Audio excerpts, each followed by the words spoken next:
exprimer mon désir, celui de t'adorer, mon roi. Ah, ah, ah, ah. Je veux exprimer mon désir, celui de t'adorer, mon roi. Ah, ah, oui, je veux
ton amour dépasse.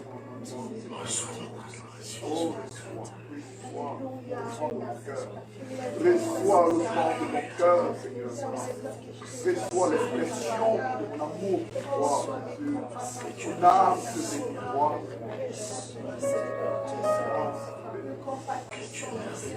Ton âme pour ta grâce, je célèbre ton nom. I love you, Lord. C'est ton nom qu'on adore, Seigneur. Accueillons-nous, Jésus. Il n'y a personne comme toi. Ni sur la terre, ni dans les cieux, il n'y a personne comme toi. Accueillons-nous. Qui peut m'aimer comme toi tu m'aimes.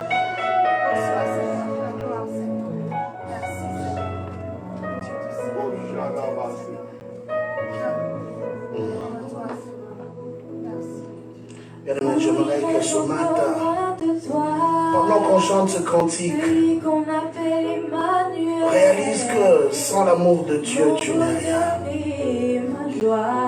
Loin de Dieu, tu n'es rien. Où irais-je encore loin de toi? C'est vrai. Celui qu'on appelle Emmanuel. Le Dieu qui est partout à la fois. Mon bonheur et ma joie. Mon tout, en tout. Mon bien précieux. Amen. Mon ami, mon cœur. Mon Jésus. Mon bien précieux. Mon Jésus.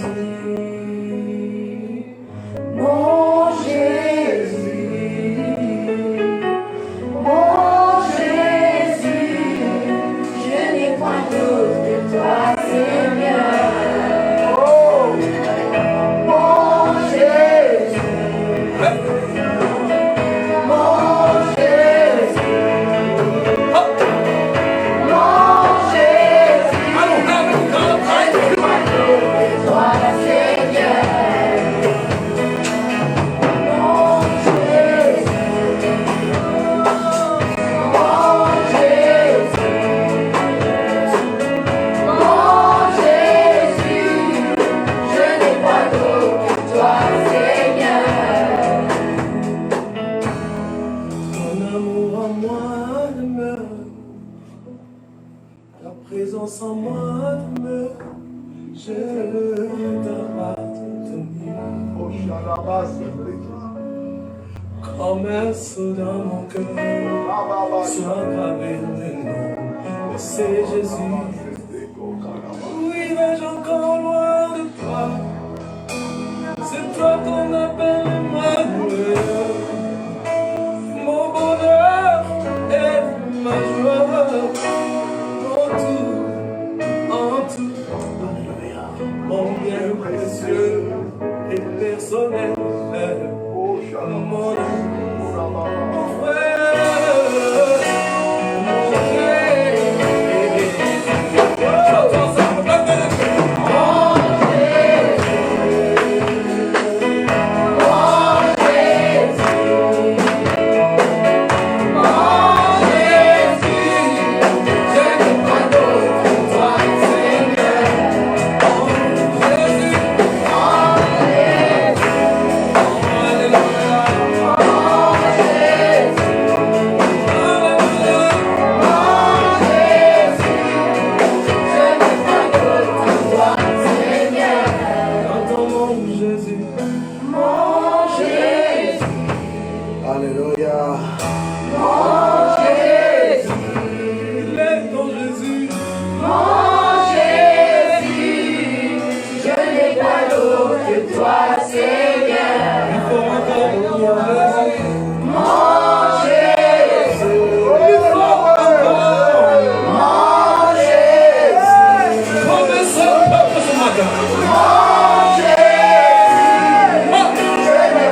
Seigneur. Proclame le nom Jésus. Mon Jésus, Ah ouais là. mon Jésus, mon Jésus, je n'ai pas d'autre que toi, Seigneur. Une dernière fois, mon Jésus. Mon Jésus, mon Jésus, mon Jésus, je n'ai pas d'autre que toi, Seigneur. Est-ce qu'il y a quelqu'un qui sait le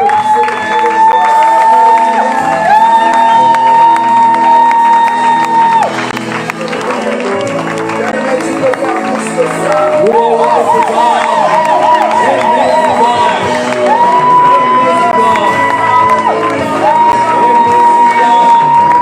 De nos acclamations ce matin.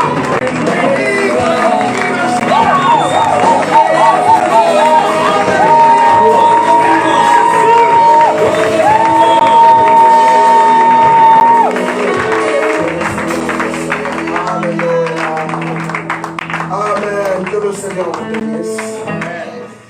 Alors nous allons, tel que nous sommes debout, nous allons prendre le Bible. Nous allons prendre le Bible, nous sommes dans le livre de Deutéronome chapitre 1. C'est notre texte de base que nous avons commencé le dimanche passé et nous allons revenir là-dessus pour emmener tout le monde dans le contexte de ce que nous avons commencé à voir le dimanche passé. Et le thème de notre message, c'est « Détourne-toi de cette montagne ». Et dans ce verset, on nous dit ceci à compter du verset 1 jusqu'au verset 8. La Bible dit « Voici les paroles que Moïse adressa à tout Israël, de l'autre côté du Jourdain, dans le désert, dans la plaine vis-à-vis de Souf, entre Param, Tophel, Laban, Atzeroth et d'Israël. Il y a 11 journées depuis Horeb par le chemin de la montagne de Séhir jusqu'à Kadès Bernea. Dans la 40e année, au 11e mois, le premier du mois, Moïse parla aux enfants d'Israël selon tout ce que l'Éternel lui avait ordonné de leur dire. C'était après qu'il eut bâti Sion, roi des Amoréens qui habitait à Esbon, et Og, roi de Bassan, qui habitait à Ashtaroth et à Édrei. De l'autre côté du Jourdain, dans le pays de Moab, Moïse commença à expliquer cette loi et dit « L'Éternel notre Dieu nous a parlé à Horeb en disant « Vous avez assez demeuré dans cette montagne. Tournez-vous et partez, et allez à la montagne des Amoréens et dans tout le voisinage, dans la plaine, sur la montagne, dans la vallée, dans le midi, sur le côté de la mer, au pays de Cananéens et au Liban, jusqu'au grand fleuve, au fleuve d'Euphrate. Voyez, j'ai mis le pays devant vous. Allez et prenez possession du pays que l'Éternel a juré à vos pères, Abraham, Isaac et Jacob, de donner à eux et à leur postérité après eux. Je relis le verset 8. Dieu dit ceci pour conclure. Il dit, voyez. Ce matin, nous allons travailler sur cet aspect-là. Il dit, voyez. Parce qu'avant d'entrer en possession de quelque chose qui t'a été préparé, il est important que tu commences par le voir. Si tu ne le vois pas au préalable, il te sera impossible d'entrer en possession de la chose. Et Dieu leur dit, après avoir donné des instructions, voyez, j'ai mis le pays devant vous.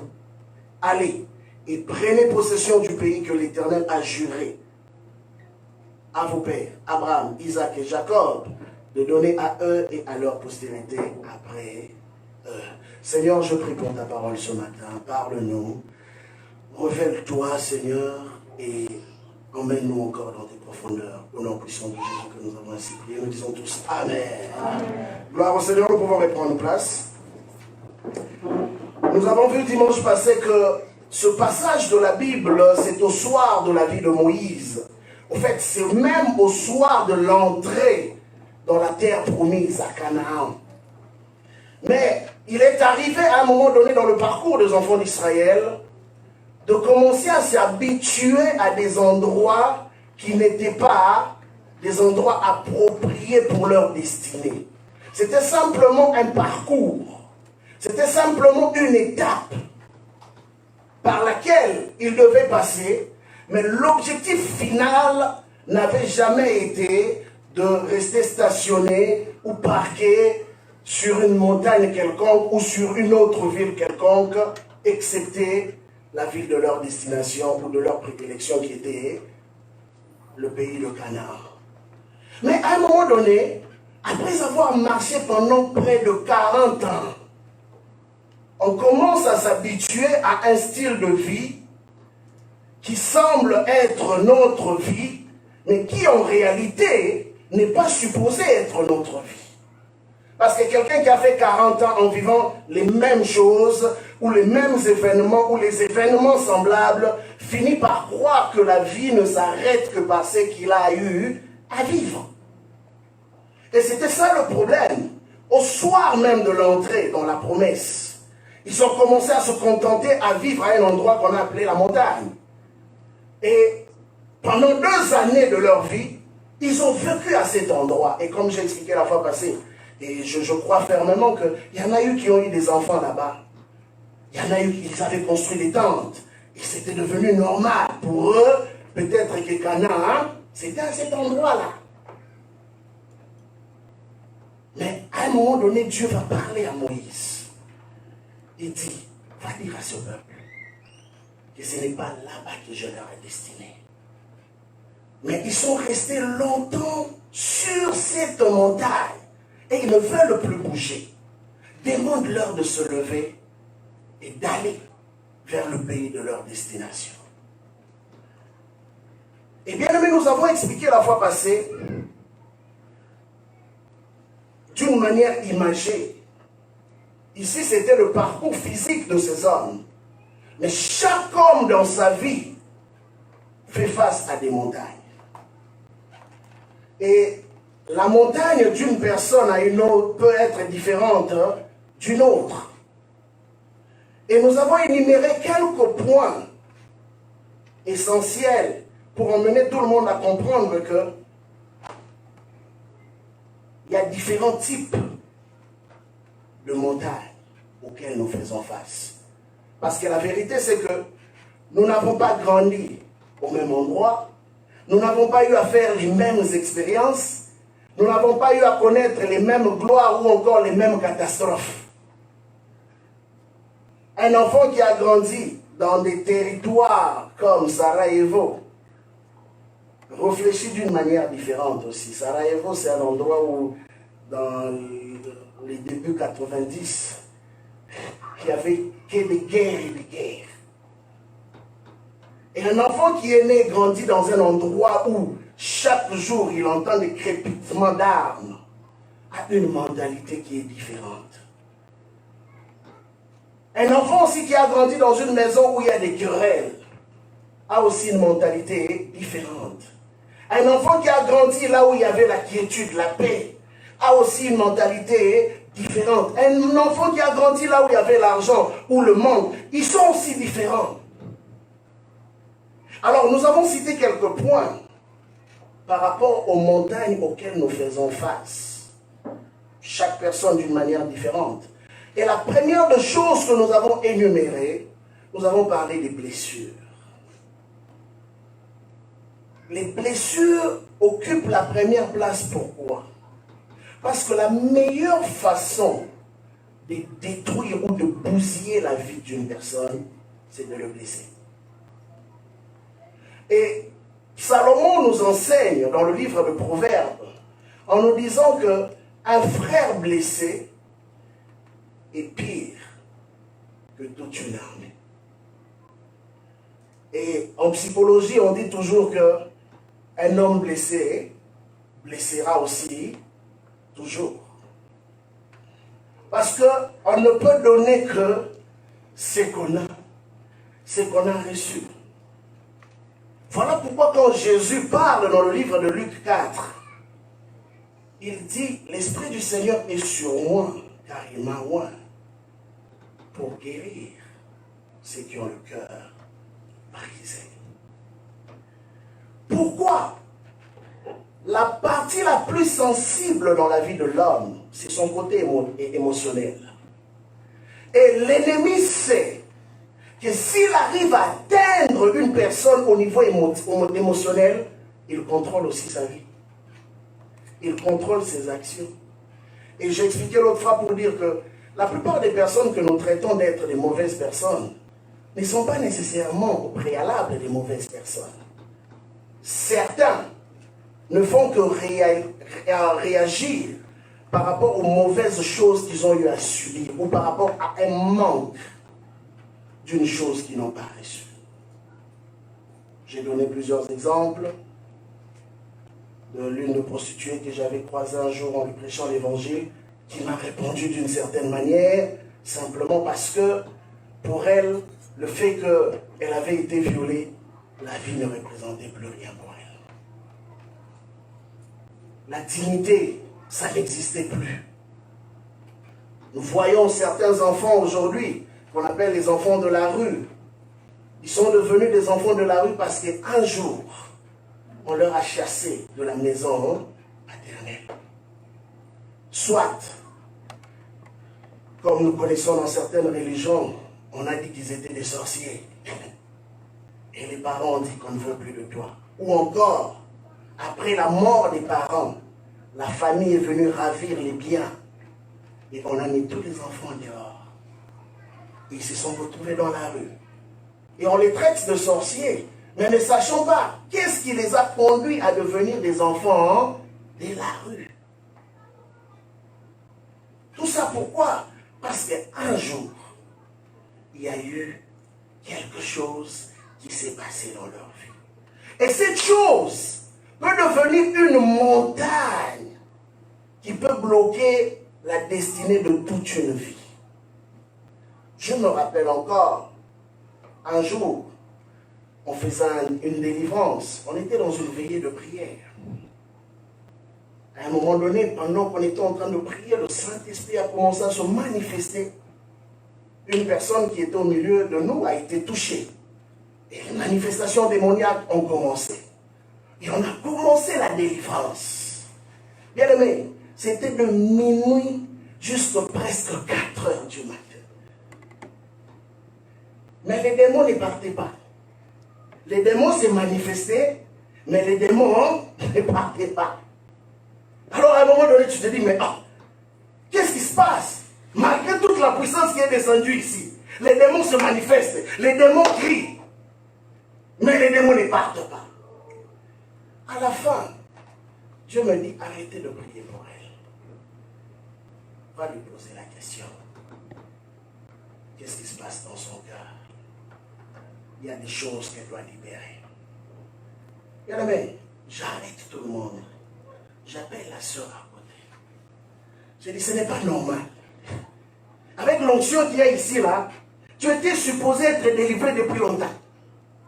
Mais ce n'est pas normal.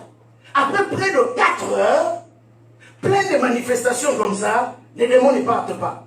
Non, il y a un problème. Moi, j'ai dit, Dieu m'a dit que tu as un problème dans ton cœur, que tu ne veux pas libérer. Au départ, comme d'habitude, la personne a exercé le déni. Elle dit non, il n'y a rien. Elle dit non, Dieu ne ment pas. Il y a quelque chose dans ton cœur. Et à un moment donné, pendant que je parlais, le Saint-Esprit m'a allumé. J'ai touché la corde sensible. Et c'était quoi? C'était juste un problème de pardon.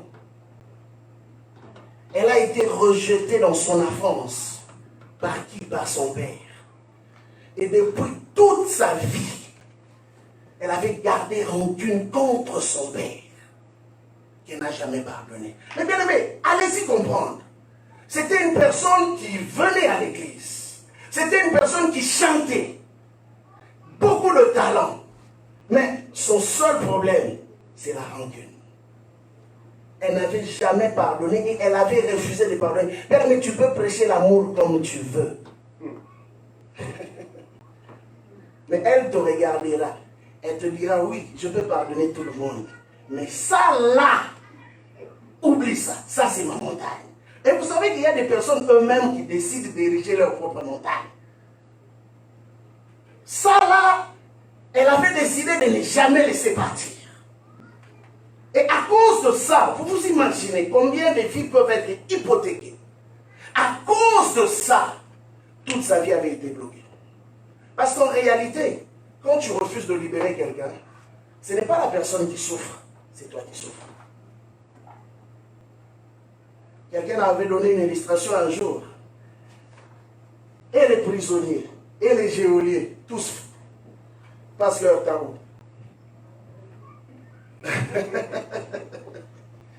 Et toi qui gardes la prison, et les prisonniers qui sont enfermés, vous passez votre temps en prison.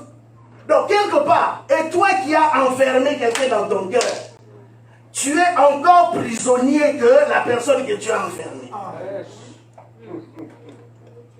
Et pendant tout ce temps, la sœur ne le savait pas, parce que peut-être que personne ne lui avait encore dit cela, je ne sais pas. Mais je dis pour ce cas-là, ce jour-là quand elle a été confrontée, je peux vous dire, en même temps j'ai eu pitié d'elle, mais en même temps j'ai dit que la parole doit s'appliquer. La personne a commencé à pleurer. C'est comme si tout le film de sa vie était en train de repasser devant elle. Mais vous savez, il y a des formes de pleurs aussi. Et pendant qu'elle pleurait, tu pouvais sentir la douleur de son cœur. Mais Dieu a dit, je ne peux rien faire pour elle si elle ne libère pas son Père. Mais je peux vous assurer aussi que, malgré que de fois Dieu parle, j'ai vu aussi des personnes qui sont déçues. Et au finish, elle avait refusé de libérer son Père. Ah oui. Elle a refusé. Et je lui ai dit, calme. Malheureusement pour mon cas, je ne force pas la nature.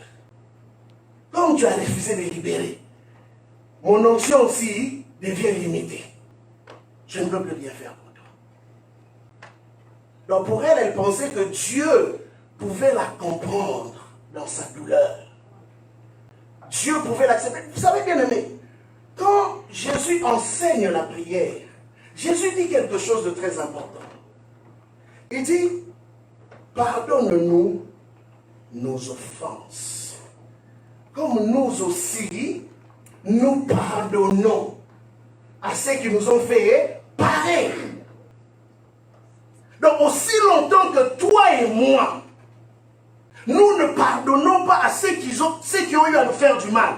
Bien aimé, tu peux t'agenouiller, tu peux même prendre les tonneaux de sang de Jésus. Rien ne changera. Oh, j'applique les conteneurs de sang de Jésus. Rien ne sera. Dieu sera assis sur son trône en train de te regarder.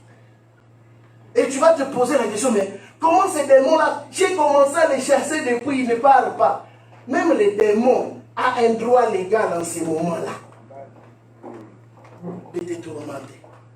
Parce que la vérité, c'est que tu n'as pas obéi à la parole de Dieu. Les blessures, bien-aimés, c'est le plus grand élément que l'ennemi utilise pour détruire nos vies. Et souvent, vous allez constater cela. J'ai expliqué pourquoi. Tu vas remarquer qu'il y a des chrétiens qui prient beaucoup, mais qui échouent dans la vie. Il y a des chrétiens qui sont impliqués dans l'œuvre de Dieu, mais qui échouent dans la vie. Parce qu'il y a des principes qui ne sont pas appliqués. Mais il ne suffit pas de connaître beaucoup de versets bibliques pour voir Dieu agir dans sa vie. C'est important de connaître. Mais il ne suffit pas simplement de connaître pour que Dieu t'utilise ou agisse dans ta vie. Ce que Dieu recherche simplement, c'est l'obéissance, la capacité d'appliquer ce qu'il te demande de faire.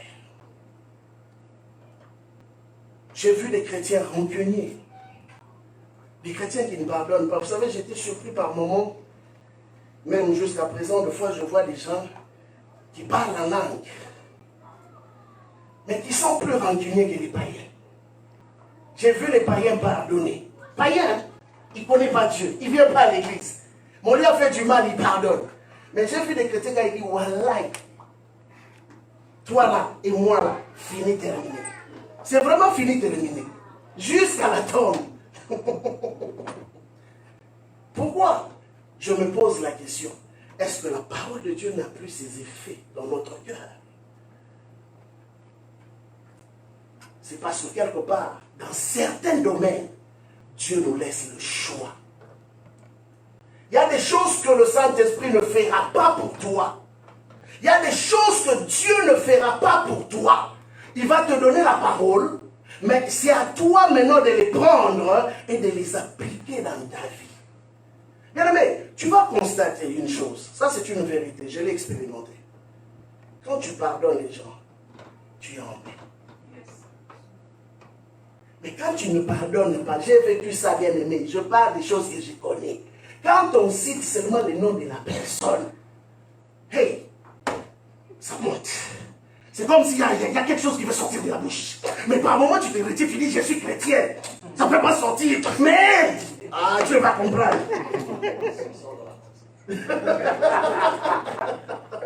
Ah oui, j'ai vécu ça. Il y avait des noms qui, quand tu les entendais, c'est pas parce que je me suis converti. Ah oui, bien-aimé. On n'est pas tombé du ciel. C'est un travail que nous faisons au quotidien. Et j'ai dit, Seigneur, en tout cas, s'il y a une chose, donne-moi ces gardes de pardon. Ce n'est pas facile. Oui, ce n'est pas facile. Et vous savez, la spécialité du diable, c'est quoi?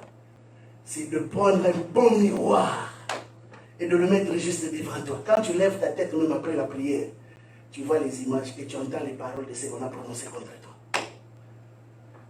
Et là, il te dit, mais vraiment ça, toi, tu peux pardonner? Non. Par moment, tu veux te convaincre qu'il ne faut pas pardonner. Mais en même temps, tu sais qu'il te faut pardonner. C'est la parole. Le meilleur processus de la guérison, c'est le pardon.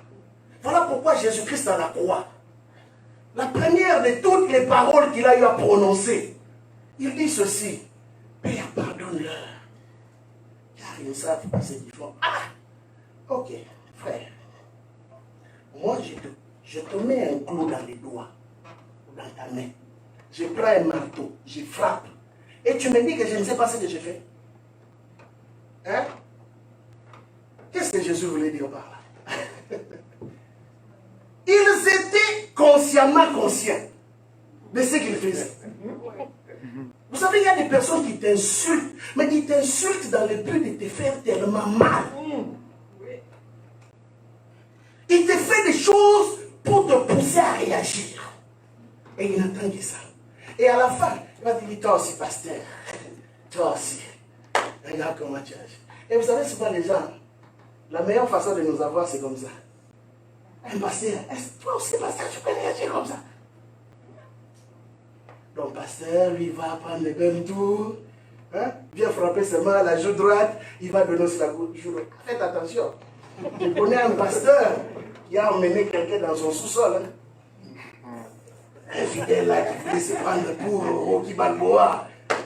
Le pasteur a dit, ok, attends, je te donne 2 minutes. Il a déposé sa Bible. Il dit, mon frère, viens. Aujourd'hui, tu vas me montrer de quoi tu es capable. Et depuis ce jour-là, les fidèles ne jouent plus à l'église. Alléluia. Non, c'est juste pour dire ceci. Il y a des gens qui ont l'art de provocation. Dans nos familles, nous le retrouvons. Mais une chose, si on est capable de pardonner le mal ou certains mal que nous avons eu à subir dans nos familles, et je crois que le meilleur endroit où on doit encore le plus pardonner, c'est dans la maison de Dieu. C'est dans la maison de Dieu. L'une des raisons pourquoi vous retrouvez que les églises ne s'entendent pas. Les fidèles se divisent. Il y a des groupuscules dans les églises. Et la plupart du temps, quand vous sondez très bien, vous constaterez qu'il y a eu des histoires qui se sont passées les uns contre les autres. Et bien aimé, ces choses dressent des montagnes. C'est pourquoi par moment, les gens se posent la question, mais on prie, on prie, on prie. Mais Dieu n'agit pas. Non, comment Dieu peut agir dans une situation pareille? Comment Dieu peut agir dans une maison divisée? C'est impossible. Une fois j'ai expliqué ce principe ici où quelqu'un a dit l'argent. Il a pris juste l'exemple de l'argent. Il dit que l'argent n'aime pas le bruit. Le saviez-vous? Partout où il y a du bruit, l'argent fuit.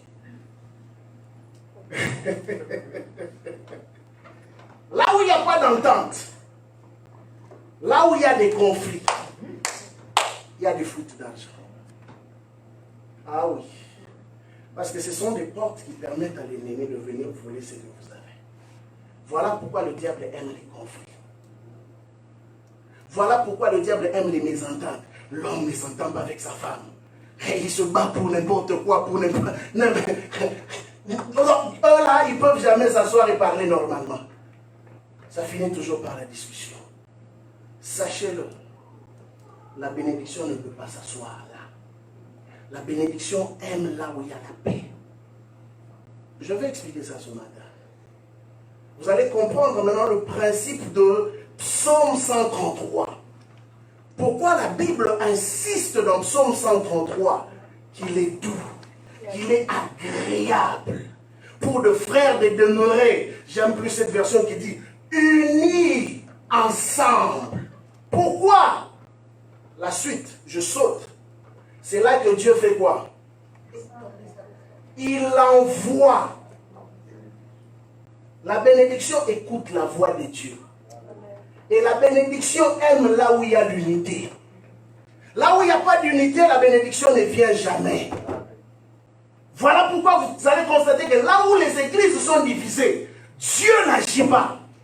Là où les familles sont divisées, Dieu n'agit pas. Là où la société est divisée, Dieu n'agit pas. C'est une montagne que nous érigeons contre l'action du Saint-Esprit. C'est une montagne. Deuxième de chose, nous avons parlé de la perte d'un être cher.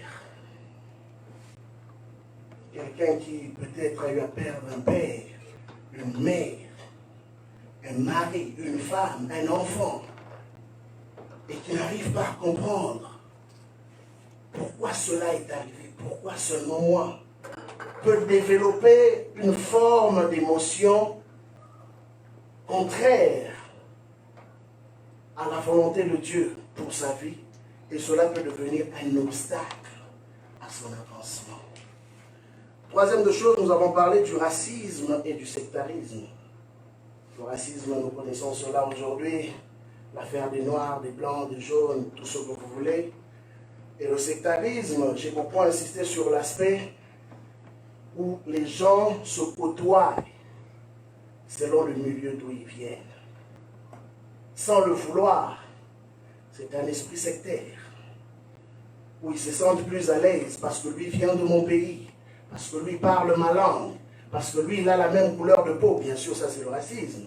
Mais le sectarisme, c'est un peu cette conception. Dans d'autres pays, on appelle ça le tribalisme. Ils sont plus à l'aise avec les gens de leur propre tribu. Quand tu ne viens pas de son coin, tu ne peux pas être proche à lui. Il faut que vous puissiez parler la même langue du village pour se sentir à l'aise. Dieu n'est pas dans ces choses. Dieu n'est pas dans ces choses. Troisième ou quatrième chose, je pourrais dire, c'est le rejet. En cela, nous avons donné l'exemple des enfants qui sont nés, par exemple, des grossesses non désirées, où les parents n'étaient pas prêts, ou encore ils étaient jeunes. Une erreur, l'enfant est entré. Et soit le papa n'était pas d'accord, soit la maman n'était pas d'accord. ça crée encore une ambiance assez compliquée, où financièrement, bien qu'ils sont mariés, ils n'étaient pas prêts à assumer cette responsabilité. Et ils ont commencé à rejeter la grossesse. Et l'enfant qui est dans le ventre, que vous le vouliez ou pas, parce que tout ce que nous faisons est spirituel, hein, l'enfant va ressentir cela. Voilà pourquoi la plupart de ces enfants qui naissent dans ce genre de circonstances, ils ont une attitude un peu réservée, une attitude un peu où ils veulent rester dans leur coin. Parce que de partout, ils ressentent cette atmosphère du rejet autour d'eux. Et souvent, qu'est-ce qui se passe? Il y a un démon qu'on appelle démon du rejet, qui vient souvent s'attacher à ces enfants-là. Et ça peut arriver que même dans le milieu scolaire où ils vont, les amis, ils vont se retrouver toujours où on le met à l'écart. On ne veut pas d'eux. Tout ça pourquoi? Parce qu'il y a un démon qui est en train de commanditer même l'atmosphère qui se passe tout autour de lui ou d'elle. Et la personne va souffrir, et cela va nous emmener à la cinquième de choses qu'on a appelée le complexe. Cela peut développer en l'enfant le complexe, soit un complexe de supériorité ou d'infériorité. Soit pour se faire aimer, la personne va être obligée de vouloir faire tout ce qu'on lui demande de faire, malgré lui. Il y a des choses qu'il ne veut peut-être pas, qu'il trouve anormales, mais pour se faire aimer, il est prêt, ou elle est prête à faire n'importe quoi. Ou encore, il y en a d'autres qui décident en se disant, puisque je suis rejeté de tous, je vais maintenant moi-même créer mon propre royaume. Et lui devient le dominateur. Il veut maintenant mater tout le monde pour ne plus être écrasé. Et la dernière des choses, nous avons parlé, ça comme je dis, c'est vraiment la conclusion de tout ce que nous avons dit, la maltraitance. Les enfants qui ont grandi dans la maltraitance souvent développent une violence aussi dans leur façon de vivre ou de fonctionner. Alors, nous allons continuer cela. Nous avons dit ceci. La montagne que tu acceptes de laisser devant toi peut être le plus grand obstacle à ton avancement. Bien-aimés, aujourd'hui que nous sommes chrétiens, autrefois on était peut-être ignorants. Il y a des choses que nous ne connaissions pas.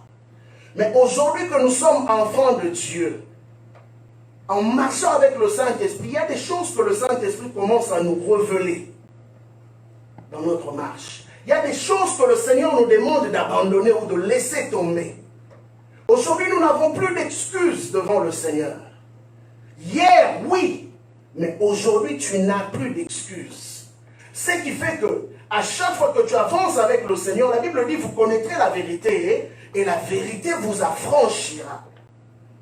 Quand le Saint-Esprit t'emmène une lumière, il te dit que voilà telle ou telle autre chose dans ta vie que tu dois laisser tomber pour pouvoir avancer. Il est mieux pour toi d'obéir à la voix du Seigneur. Pourquoi? Parce que aussi longtemps que tu vas refuser d'obéir à la voix du Seigneur, comprends une vérité. Dieu n'est jamais en retard. Et Dieu n'est jamais en avance. Mais une chose est vraie.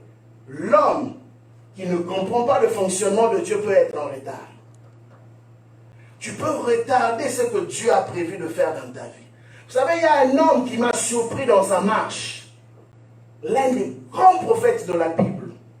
Vous savez c'est qui? Vous le connaissez très bien. Le prophète Jacob. Jacob, un homme qui avait une très très grande destinée.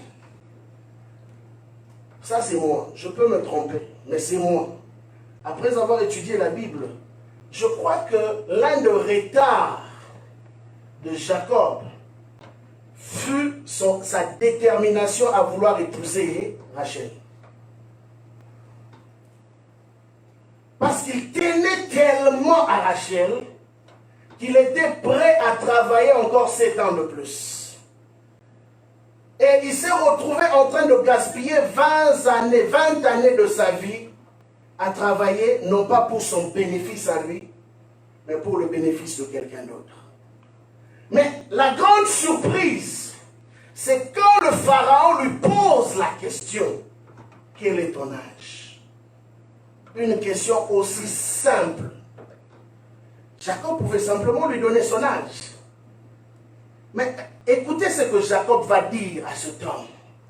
Il dit, le nombre d'années nomades de ma vie sont plus nombreux que du nombre d'années de bonheur qu'il a vécu.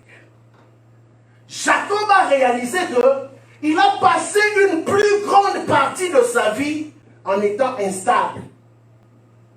Or, oui, un chrétien à qui Dieu parle, qui prophétise, qui voit des visions, qui sert Dieu, mais qui est instable. Oui, c'est possible. C'est possible. Jacob est l'exemple. Jacob a été très instable dans sa vie. Voilà pourquoi même quand vous regardez les comportements de ses enfants avaient des comportements bizarres. Comment des frères peuvent vendre leurs propres frères? La jalousie, la division, toujours dans cette famille-là. Or, c'était un homme qui avait une grande destinée. Un homme qui avait une grande prophétie sur sa vie. Mais qui a vécu pratiquement toute sa vie dans le malheur. Vous savez quand est-ce que Jacob va voir la gloire pour la première fois dans sa vie? C'est quand il arrive en Égypte. C'est là qu'il va expérimenter et vivre la gloire à travers son fils qui s'appelait Joseph. Mais Jacob était déjà fatigué. Il vit une gloire dans laquelle il ne pouvait même pas jouir. Il était déjà fatigué. C'est pour dire ceci, bien-aimé. Certaines choses que tu retardes, que tu gardes longtemps, peuvent devenir un piège pour toi. Or, Dieu veut que tu entres à Canaan. Dieu veut que tu avances très vite. Selon certains théologiens, ils disent que si Israël n'avait pas désobéi, en tout cas en l'espace de 13 jours, ils allaient déjà atteindre Canaan. Allez-y comprendre, bien-aimés. 13 jours, pas 13 ans. Non. Pas 13 semaines, pas 13 mois. 13 jours. Pourquoi? Parce que l'Égypte était le pays voisin à la Palestine. Avant qu'on puisse bien sûr couper le canal de Suez, ils étaient voisins. Mais Dieu leur a fait faire un détour. En réalité, ils n'avaient même pas besoin de passer par la mer Rouge. Ils pouvaient simplement marcher à pied et traverser par le canal de Suez et arriver dans la Palestine. Mais regardez bien aimé, une désobéissance leur a coûté 40 ans. 40 ans. Et où 40 ans? Dans le désert, dans les pleurs, dans la mort, dans les maladies, dans les intempéries. 40 ans. Quelque chose qu'ils pouvaient faire en moins de jours. Dieu avait donné un bateau à Noé, non? Pourquoi il n'a pas donné un bateau à Moïse? Pourquoi? Parce qu'il avait en face de lui un peuple rebelle. Un peuple qui écoute à la dure. Aujourd'hui, nous retrouvons des chrétiens comme ça. Ils sont têtus à comprendre. Je ne sais même pas, même si Dieu lui-même descend là, ils vont toujours les jeter. Ils vont dire non, non, c'est pas Dieu. Peut-être je reviens. Imaginez-vous Israël, ils ont vu Dieu descendre lui-même dans la gloire sur le mont Horeb. Ils ont vu Dieu. Ils ont entendu les tonnerres, ils ont vu les éclairs. Mais après, vous savez leur réaction après que Dieu leur ait parlé? Ils ont dit à Moïse, toi Moïse, toi va écouter Dieu. Et tu viendras nous dire ce que lui t'a dit. Mais nous ne voulons plus l'écouter. C'est la réaction des gens qui voulaient vivre leur vie à leur manière. Et beaucoup de chrétiens aujourd'hui font la même chose. Ils trouvent que ce que Dieu leur demande est dur. Oui, bien-aimé, je peux te dire, sincèrement, il y a des choses que Dieu te demande de faire, hein, humainement parlant, c'est lourd. Mais, quelqu'un qui a compris le fonctionnement de Dieu, sait que tout ce que Dieu te demande, c'est pour ton bénéfice. Lui, le Dieu, il restera Dieu. Il ne changera pas. C'est toi qui as besoin de vivre ses bienfaits. Alors, quand il te demande de faire quelque chose, c'est qu'il connaît, il sait très bien que ton bien-être y est attaché. Obéis simplement. Sans te poser des questions. Fais ce qu'il te dit de faire. Ils sont restés longtemps sur cette montagne. Beaucoup, encore ce matin, sont encore devant des montagnes qu'ils ne veulent pas laisser partir. Devant des péchés qu'ils ne veulent pas laisser partir. Devant des passés qu'ils ne veulent pas laisser partir. Dieu est capable de t'aider dans ce que tu trouves difficile à laisser tomber. Il est capable. Quand il te demande de le faire, c'est parce qu'il sait que tu es capable aussi de le faire. Il ne peut pas te demander quelque chose qui soit au-delà de tes forces. Même la tentation, la Bible dit que la tentation n'est pas au-delà de notre force. Donc, quand Dieu permet quelque chose, ça veut dire qu'il sait que tu es capable de t'en sortir. Dans le monde, on dit quelque chose, une phrase que j'aime bien. On dit, ce qui ne te tue pas te rend, au contraire, fort. Tout ce que tu as pu vivre dans le passé, les trahisons, les mauvaises paroles, la maltraitance, le rejet, les blessures, si tu es encore vivant aujourd'hui, sache-le que c'est pour ton bien. C'est la parole qui est la plus dure à accepter. La Bible dit, tout concourt au bien. Seigneur, comment la mort peut concourir à mon bien? Comment le divorce peut concourir à mon bien? Comment la trahison? Bien aimé, si Judas n'était pas là, toi et moi n'allions pas être sauvés. Donc quelque part, Judas le traître est une bénédiction pour nous l'Église. C'était un traître de Jésus.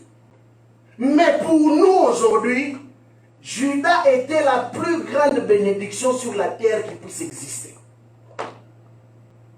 Sinon, toi et moi n'allions pas être là. Nous avons été sauvés parce qu'un homme a trahi le maître. Et il est allé payer le prix. Alors, comment changer ta perception des choses? Je vais te donner 4 ou 5 éléments. Comment changer ta perception des choses? Si tu prends la décision de quitter sur cette montagne, il y a des choses que tu dois appliquer pour changer ta perception. Parce que souvent, ce qui nous fait défaut, c'est ce que nous voyons. Au lieu d'écouter la bonne personne, qui est la personne du Saint-Esprit, nous préférons écouter ce que le monde dit. Souvent, dans les temps des malheurs, il y a beaucoup de conseillers qui se lèvent. Et il y a aussi, parmi ces conseillers, des très mauvais conseillers.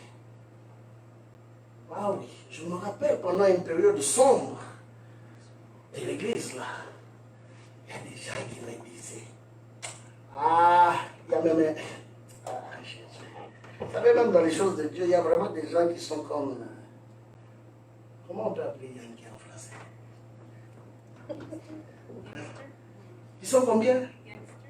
Un gangster, voilà. Un gangster dans les choses de Dieu. Il y a quelqu'un qui me dit, parce que si j'étais à ta place, moi j'allais prendre juste un seau d'eau. Je jette sur la personne. Et puis je tourne chez m'en vais. Mais après, qu'est-ce que tu auras? Après. Pour lui, il trouvait que c'est normal. Mais vous savez qu'est-ce qui m'a fait rire après?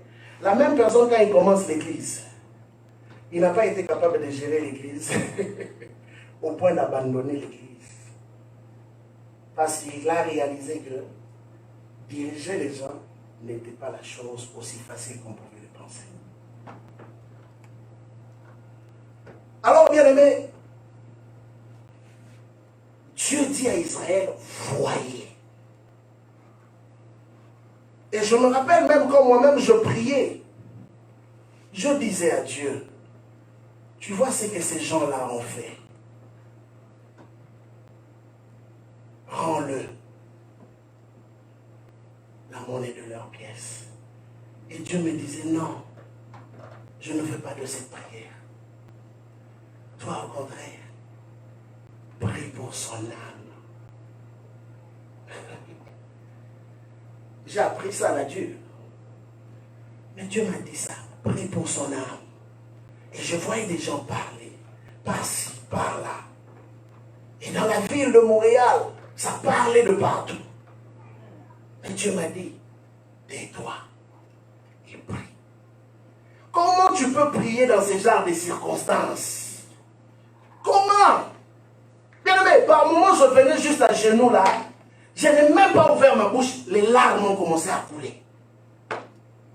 Là, je me dis, Seigneur, pourquoi une telle méchanceté dans ta maison? Et Dieu dit, prie. Une année après et demie, la même personne que mon cœur voulait faire du mal est venue me trouver pour me dire que j'étais en voyage. Et Dieu m'a parlé. Dieu m'a dit de venir te demander pardon. Ah! Frère, maintenant imaginez la scène. Si moi j'avais pris le seau d'eau, tel qu'on me l'avait conseillé, et j'étais sur la personne, pensez-vous qu'il allait revenir une année et demie après pour me demander pardon? Et pourquoi il a fait? Il a dit, je pensais que tu allais réagir comme tout le monde. Mais j'ai vu que tu ne l'as pas fait. Ah, Jésus. C'est ça l'école de Dieu. L'école de Dieu n'est pas facile. Mais il faut l'accepter. Alors, je veux dire ceci. Comment changer ta perception des choses? Ce qui peut t'aider facilement à sortir ou à quitter cette montagne, c'est change ta vision. Numéro 1, change ta vision de toi-même. Comment tu te vois toi-même? J'ai souvent donné cet exemple des enfants d'Israël. On leur a promis Canaan. Mais ils arrivent à Canaan. Les premières personnes à se plaindre, c'était eux. Ils ont mangé le fruit de Canaan. Mais ça n'a pas retenu leur attention. Ce qui retient leur attention, c'est les géants qui étaient à Canaan. Et ils vont faire le rapport pour dire que nous étions comme des sauterelles devant eux. Les géants n'ont jamais dit qu'ils étaient des sauterelles. Et les géants ne savaient même pas qu'eux, ils étaient là présents. Mais c'est eux-mêmes devant les géants qui se sont vus comme des petits hommes, sans importance. Et cela a affecté leur perception. Change ta vision de toi-même. Bien-aimé, tu n'es pas le produit d'une erreur. Oh oui, oui, oui, oui. Tu n'es pas le produit d'une erreur. Et surtout que personne ne te dise le contraire. Les parents peuvent avoir fait des erreurs. Mais toi, tu n'es pas le produit d'une erreur. Parce qu'une chose est vraie. Si le Dieu Tout-Puissant a permis que tu sois là, c'est qu'il avait un programme et un projet pour toi. Et j'aime David. David qui est né d'une femme prostituée pratiquement, une Moabite, mais d'un papa juif de Juda. David va écrire un psaume. Et dans ce psaume, c'est l'un des psaumes puissants de David. Il dit ceci: je te rends grâce de ce que tu as fait de moi, une si merveilleuse créature. C'est toi qui m'as tissé dans les ventres de ma mère. Mais dans le psaume 51, la même personne a écrit que je suis né dans les péchés, ma mère m'a conçu dans l'iniquité. N'est-ce pas? Il reconnaît d'où il est venu. Il reconnaît que ce n'était pas dans la normalité. Mais la même chose, dans un autre psaume, il écrit que tu m'as tissé dans les ventres de ma mère. Et tu as fait de moi une si merveilleuse créature. David réalisait une chose.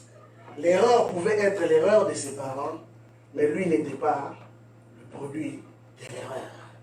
Parce que Dieu, dans son plan, avait voulu qu'il soit là. Et ça, dès que tu changes ta perception des choses, ou de toi-même, cela va t'emmener à la deuxième étape. Tu vas changer maintenant la perception des choses. Pour que tu sois capable de bien voir les choses, tu dois être capable de bien te voir toi-même. Il y a des gens qui, parce qu'ils ont été trahis, parce qu'ils ont été abandonnés dans le ministère, ils ont pensé que Dieu ne les a jamais appelés. Non. Ce n'est pas un homme qui détermine l'appel de Dieu dans ta vie. Bien aimé, Jésus avait combien de disciples? La plus petite église qui puisse exister, c'est l'église de Jésus. Le saviez-vous?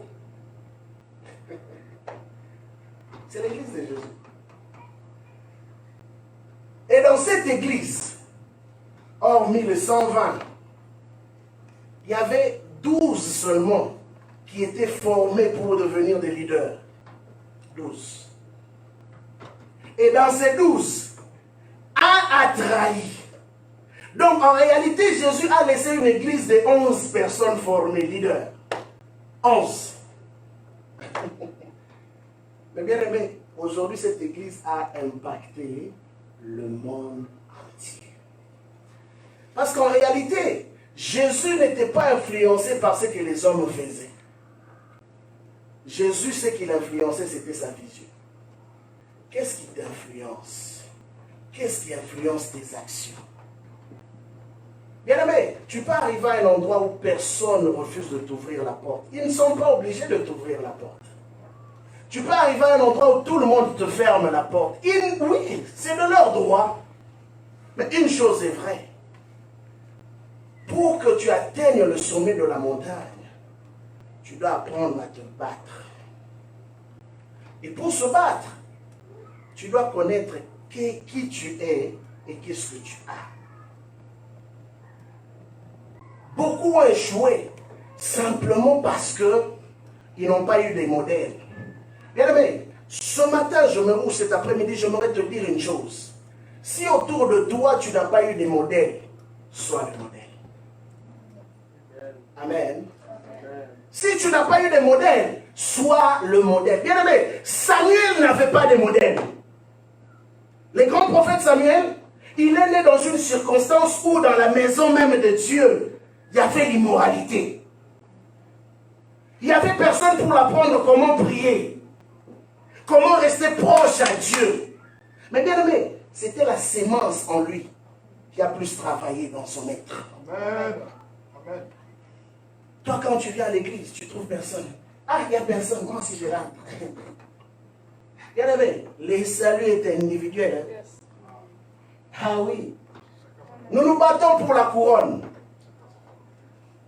J'ai appris à prier ici, même quand il n'y a personne. Si on a rendez-vous ici, par exemple le mercredi, tu n'es pas là. Donc ne pense pas que parce que toi tu n'es pas là, que moi je ne vais pas prier. Donc si on devait commencer à 18h30 pour terminer à 20h30, dans mon esprit je vois du monde. Dans mon esprit je vois les anges. Dans mon esprit je vois Dieu et je prie. Je sais qu'à un moment donné, ces gens que je vois dans mon esprit viennent. Amen. J'ai décidé, depuis plusieurs années, à ne plus me laisser influencer par ce que je vois.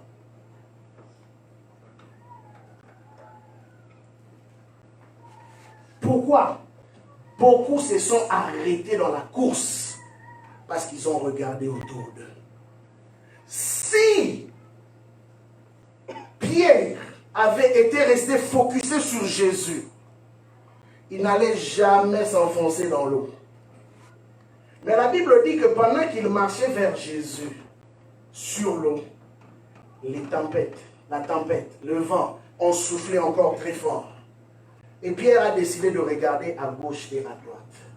Souvent, beaucoup ont abandonné le chemin de leur destinée parce qu'ils ont regardé à gauche et à droite. Le jour où Jésus viendra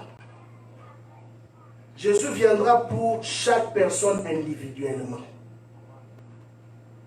Oui, il ne viendra pas pour un groupe d'hommes. Tu ne seras pas sauvé parce que tu pries à temple de Dieu. Tu seras sauvé parce que tu as marché selon ce que Dieu t'avait demandé de faire. Et tu ne viens pas à l'église pour faire plaisir à quelqu'un. Tu ne viens pas à l'église pour que quelqu'un t'acclame. Tu viens à l'église parce que tu as pris un engagement. Et tu sais que je suis redevable à quelqu'un qui me regarde même quand je suis dans le secret. Bien aimé, il y a des gens qui ne pêchent pas. Ce n'est pas parce que les gens les regardent. Ils ne pêchent pas à cause de leur engagement qu'ils ont pris avec Dieu. Ah oui. Sinon, tout le monde allait être infidèle. Mais vous allez constater qu'il y a des gens dans la vie, jusqu'à leur mort, qui resteront fidèles. Pourquoi? Parce qu'ils ont fait un choix. Être fidèle est un choix. C'est un choix. Parce que les opportunités sont données à tout le monde. Surtout au Canada. Au Canada, c'est terrible. Mais, c'est un choix. Si tu veux, tu resteras correct. Si tu fais aussi un autre choix, tu seras de l'autre côté. Et toi-même, tu feras les conséquences. Troisième de chose, ne sois pas confortable avec la médiocrité.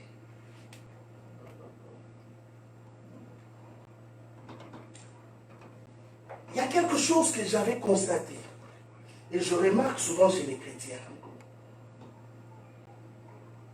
Quand on fait le job, on le fait correctement. Pourquoi? Parce qu'on sait que à la fin de la semaine, on a un chèque. Et dire un chèque veut dire sourire. Mais on sait que quand je viens servir Dieu, Pasteur Noé ne me payera pas. Il va juste te dire que Dieu te bénisse, n'est-ce pas? Ah, c'est ça, tu dis non. Alors, à cause de cela, tu dis quoi? Dans ta tête, tu viens avec un esprit de bénévole. Donc, beaucoup de gens pensent que l'œuvre de Dieu, c'est du bénévolat. Voilà pourquoi les gens ne considèrent pas les pasteurs, ils ne considèrent pas l'œuvre de Dieu. Pourquoi? Parce que dans leur tête, ils pensent que l'œuvre de Dieu, c'est du bénévolat. Donc, les gens de bonne volonté se lèvent et disent, bon, ok, je vais donner un coup de main. Non. Si tu pensais comme ça, à partir d'aujourd'hui, tu dois changer. L'œuvre de Dieu, ce n'est pas du bénévolat. C'est le meilleur travail. Le meilleur emploi qui puisse exister. Vous savez, toutes les entreprises ici peuvent faillir. Peuvent tomber en faillite. Mais il y a quelque chose qui ne tombera jamais en faillite. C'est l'œuvre de Dieu. C'est l'œuvre la plus combattue, mais qui est restée la plus stable. Bien, mais quand Dieu t'engage, écoutez, la Bible dit que déjà quand nous prions, quand nous nous approchons de Dieu, regardez ce que Paul enseigne. Il dit, nous devons croire que Dieu existe, non? Et qu'il est le rémunérateur. Rémunérateur veut dire quoi? C'est celui qui te paye un salaire. C'est ça, rémunérateur. Mais on va te payer un salaire par rapport à quoi? Il faut que ton travail soit évalué. Pour que Dieu te donne ce qu'il doit te donner, il va évaluer ton travail. Qu'est-ce que tu fais dans ma maison? Oh oui, bien aimé, ne me dis pas que moi j'ai pris à la maison. Ah, ça c'est pour toi. Qu'est-ce que tu fais pour Dieu dans sa maison? C'est ça qui va déterminer ce que Dieu est capable de te donner en retour.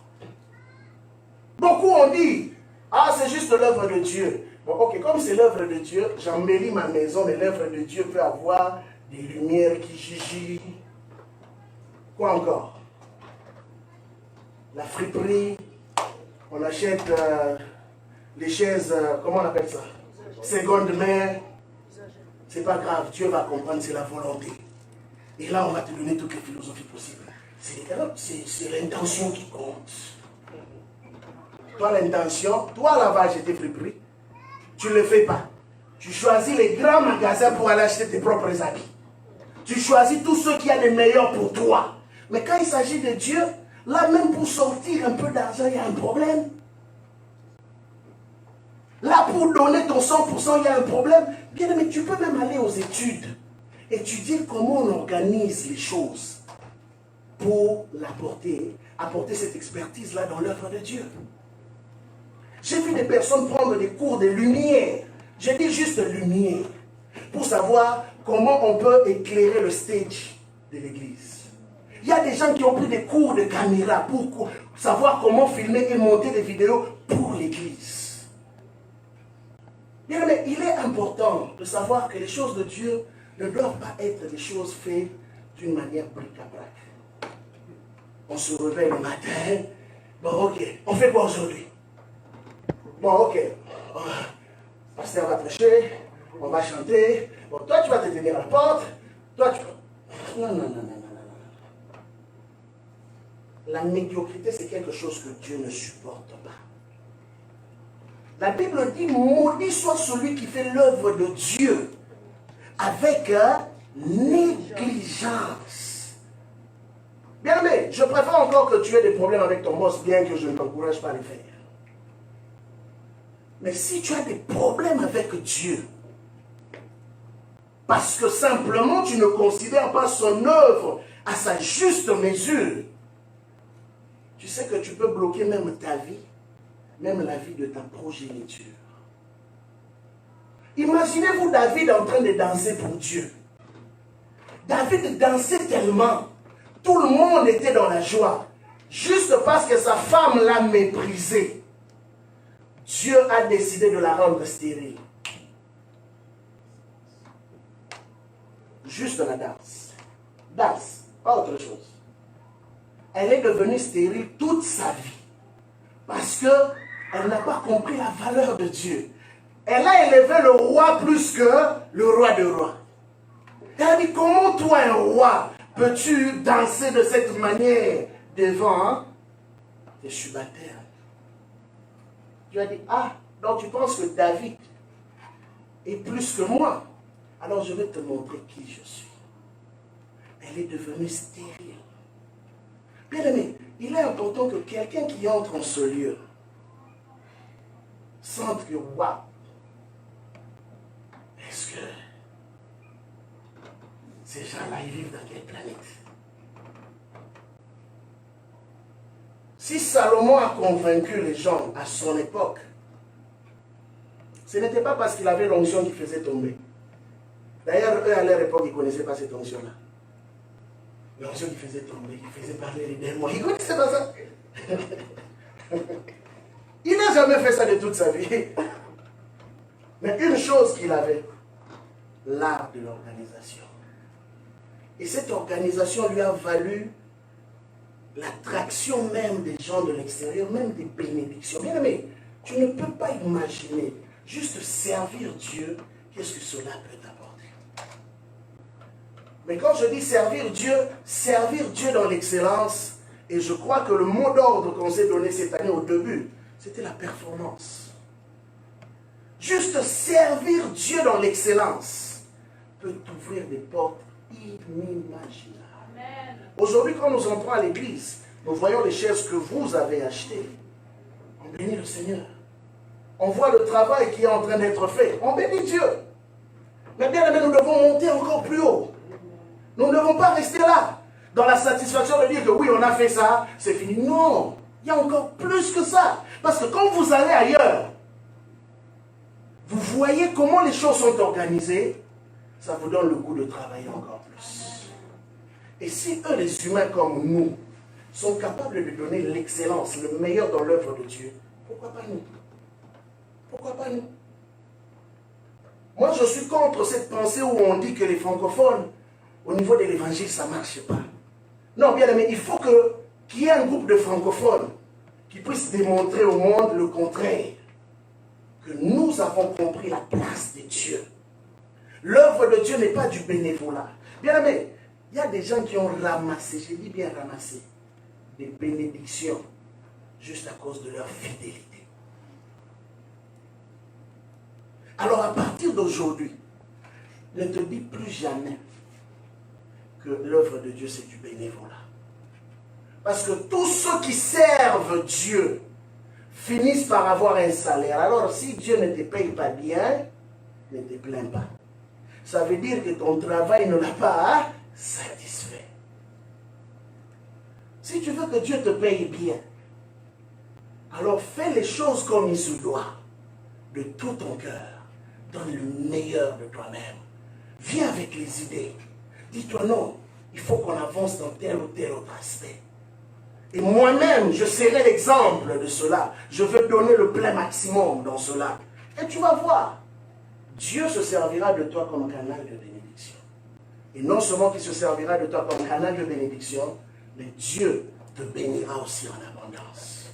Voilà pourquoi vous constatez que dans l'église, tout le monde prie.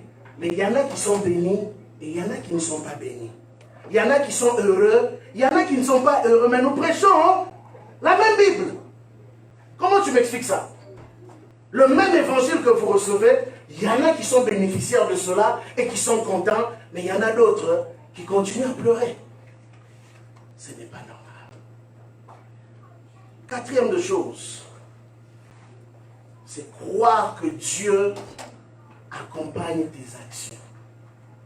Bien aimé, l'une des étapes la plus importante dans tout ce que je viens de citer aussi, c'est la foi de croire que Dieu est avec toi. Pourquoi les grands hommes dans la Bible ont accompli des grandes actions? C'est parce qu'ils ont commencé au préalable par croire que Dieu était avec eux.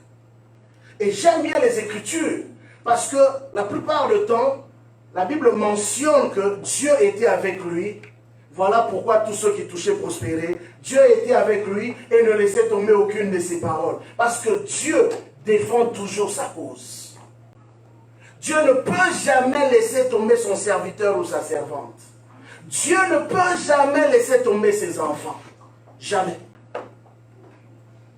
Alors toi, quand tu viens servir Dieu, commence d'abord par développer une relation étroite avec lui et crois que Dieu est avec toi dans ce que tu fais. Ne doute pas. Pose des actions de foi et tu verras ce que Dieu sera capable de faire. Amen. Amen. Et la dernière des choses, pour cette deuxième partie, c'est oser l'impossible. Oh yes. Oh yes. Oser l'impossible. Bien aimé, il y a tellement de choses que Dieu peut faire qu'il n'arrive pas à faire. Vous savez pourquoi il n'arrive pas à faire? Ce n'est pas parce qu'il est incapable. Parce que tu, ou je, ou nous ne lui donnons pas l'opportunité de pouvoir faire ce qu'il peut faire dans sa vie. Il veut le faire. Mais qui peut croire à cela? Qui? Toi, tu regardes, toi, tu dis seulement, bon, moi, quand j'aurai 20 $ de l'air, c'est fini pour moi. Je suis arrivé. Là, tu racontes à ton moment, j'ai 20 $, 25 $ de l'heure. Donc, pour toi, la vie, c'est 25 $ de l'heure. C'est ça la vie. Et quand tu as 25 $ de l'heure, tu penses que tu es arrivé vraiment au plafond. Bien aimé. Quand j'ai vu, pendant l'histoire du gars là qu'on a tué là aux États-Unis, un homme pour encourager un organisme, Michael Jordan, a sorti 100 millions de $ pour donner à cet organisme, pour encourager les mouvements qui soutiennent la cause, par exemple le noir. Bien aimé, je te dis, mais comment ces gens-là font? Ils sont tombés de quelle terre ou de quel ciel? D'où est-ce qu'ils viennent? Ils sont nés comme nous. Est-ce qu'ils sont nés comme nous?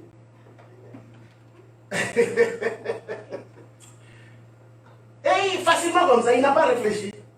Pas 100 millions de dollars. Quoi? 100 millions. Non, pas 1000, 100 millions. Vous savez, quand vous lisez l'histoire de ces hommes-là, c'est là que vous allez comprendre le mystère qui les a emmenés à atteindre les sommets qu'ils ont atteints. Un jour, ils ont cru à quelque chose. Un jour, ils ont travaillé par rapport à ce qu'ils croyaient. Et aujourd'hui, ils sont arrivés dans ce qu'ils ont eu à croire il y a de cela plusieurs années. Qu'est-ce que tu vois? Qu'est-ce que tu peux oser avec le Seigneur? Bien-aimé, moi je crois que le Seigneur peut tellement faire des choses. Je ne sais même pas comment les expliquer, hein? Mais je crois tellement à la toute-puissance de Dieu. Dieu peut nous surprendre d'une manière inimaginable. Dieu n'a pas besoin de passer par les étapes humaines pour faire ce qu'il veut faire avec toi. Il a montré avec Joseph, quelqu'un qui sort de la prison et qui devient premier ministre. Ça, c'est Dieu. Tu vas me dire, mais oh, c'est quel diplôme qu'il avait? Penses-tu que Dieu pour faire, il a besoin de ton diplôme?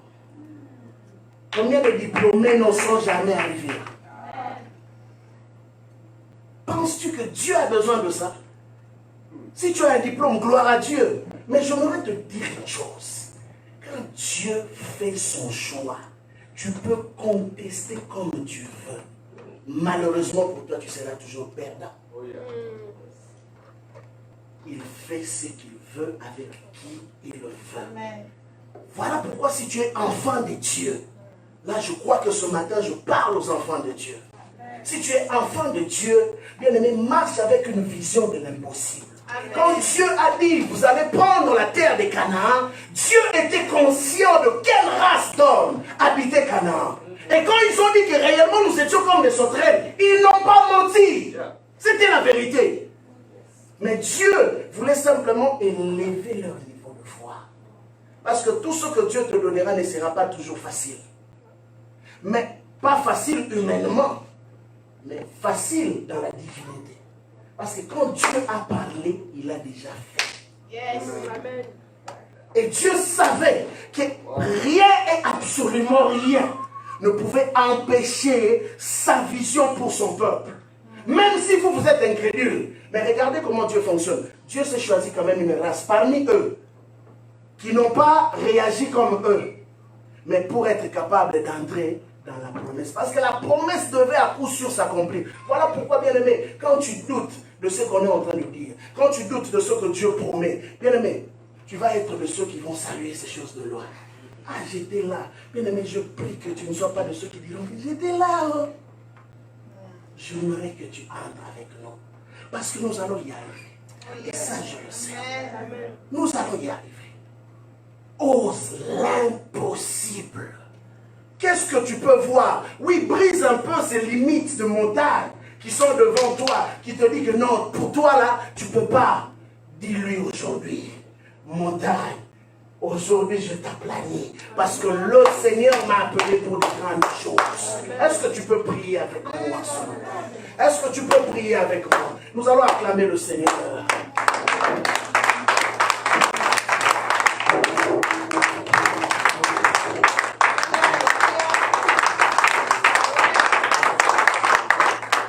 Bien-aimé, tu vas élever ta voix. C'est pour toi cette parole. Dieu te veut là-bas. Oui, il y a encore du chemin à faire. Ne doute pas. Ce n'est pas une erreur. Non, ne dis pas que pasteur, peut-être prêche pour quelqu'un d'autre. Non, non, non, non, je prêche pour toi. Vous savez, on est plusieurs. Mais la question que j'aimerais te dire ce matin, ceux qui ne sont pas là, t'es-tu posé la question pourquoi ils ne sont pas là? Peut-être qu'ils ne suivent même pas en ce moment où je suis en train de parler. Toi, tu es là. Et quand tu es venu, tu as pris ta décision de venir ce matin. C'est parce que quelque part, au-delà de ce que tu peux voir, Au-delà de ce que tu peux imaginer, il y avait une parole qui avait déjà été relâchée sur ta destinée. Et Dieu a attiré ton cœur ce matin pour que tu écoutes ces choses. Parce qu'il veut faire une nouvelle chose avec toi.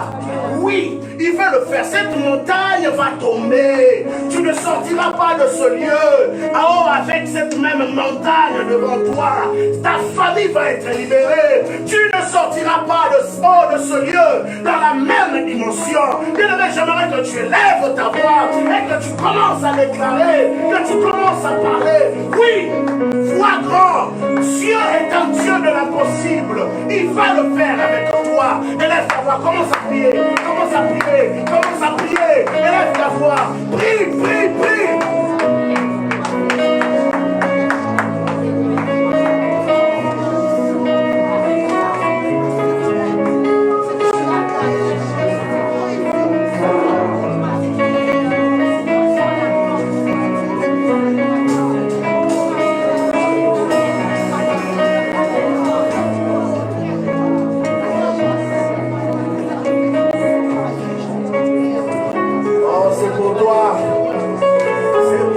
Ces choses.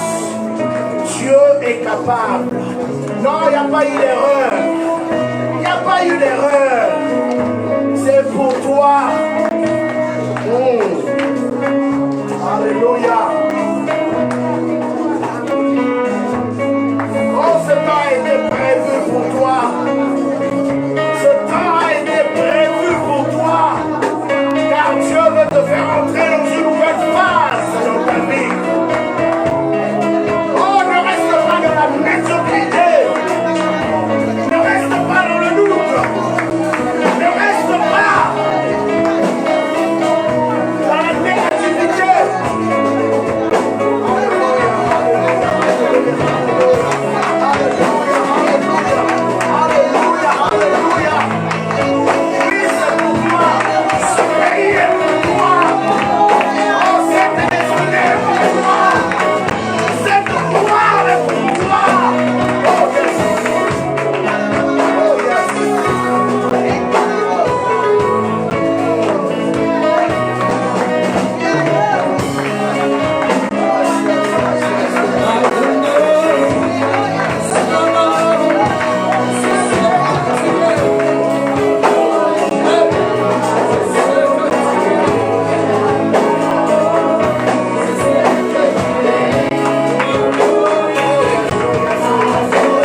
lève tes deux mains. Oh, j'aimerais que tu vois Dieu. Vois Dieu. Vois Dieu. Il dit, vois, je te donne cette terre en possession. Lève tes deux mains, lève tes deux mains. Oui, tu vas prier. Lève tes deux mains ce soir, ce matin, ou cet après-midi, quelquefois à laquelle tu es connecté. Oui, Dieu veut faire quelque chose de particulier en ce jour. Dieu veut libérer une touche du ciel sur toi. Dieu veut te toucher d'une manière glorieuse, car tu vas sortir de ce lieu avec une vision renouvelée. Tu vas sortir de ce lieu, oui, avec une capacité d'accomplir des choses inattendues. Tu vas sortir de ce lieu avec une nouvelle dimension. L'onction de Dieu est en train de descendre. L'onction de Dieu est en train de descendre. L'onction de Dieu est en train de descendre. Sur ces mains que tu as levées, sur ces mains que tu as levées, Dieu est en train de toucher. Sur ces mains que tu as levées, la main de Dieu est en train de toucher. Sur ces mains que tu as levées, sur ces mains que tu as levées, Dieu est en train de faire quelque chose de puissant. Oui, il est en train de libérer quelque chose de puissant ce soir. Il est en train de libérer quelque chose de puissant ce jour. Oui, la main de Dieu est en train de te toucher. La main de Dieu est en train de te toucher. Il y a des choses qui sont en train de tomber. Il y a des choses qui sont en train de tomber. Des choses qui t'ont bloqué. Des choses qui t'empêchaient d'aller de l'autre côté. Des choses qui t'empêchaient de voir dans la dimension de Dieu. Des choses qui t'empêchaient d'accomplir l'impossible. Aujourd'hui, c'est en train de tomber une par une. Aujourd'hui, c'est en train de tomber une par une. La main de Dieu te touche. Tu ne sortiras pas de ce lieu de la manière dont tu es entré. Tu ne sortiras pas de ce lieu de la manière dont tu es entré. Oui, Dieu le fait maintenant. Dieu le fait maintenant. Dieu le fait. Oh! Il te libère dans ta destinée. Il te libère dans ta destinée. Il te libère dans ta destinée. Il te libère dans ta destinée. Il te libère dans ta destinée. Il te libère dans ta destinée. Il te libère dans ta destinée. Saint-Esprit, merci pour ta main. Merci pour ta main qui saisit encore ton peuple. Merci pour ta main qui saisit encore ton église. Merci pour ta main qui est en train de toucher chaque personne individuellement ici.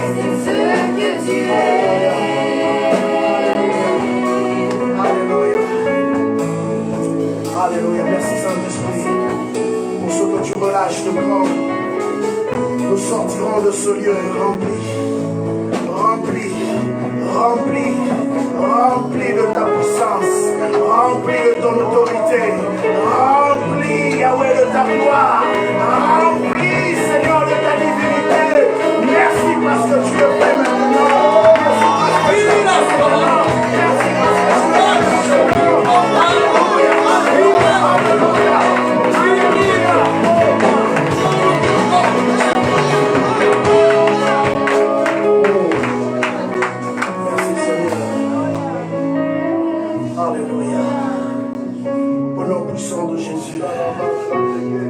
Simplement élever ta voix, commence à dire merci à Dieu pour ce qu'il a fait. Oh, merci pour ce qu'il a fait pour toi. Merci.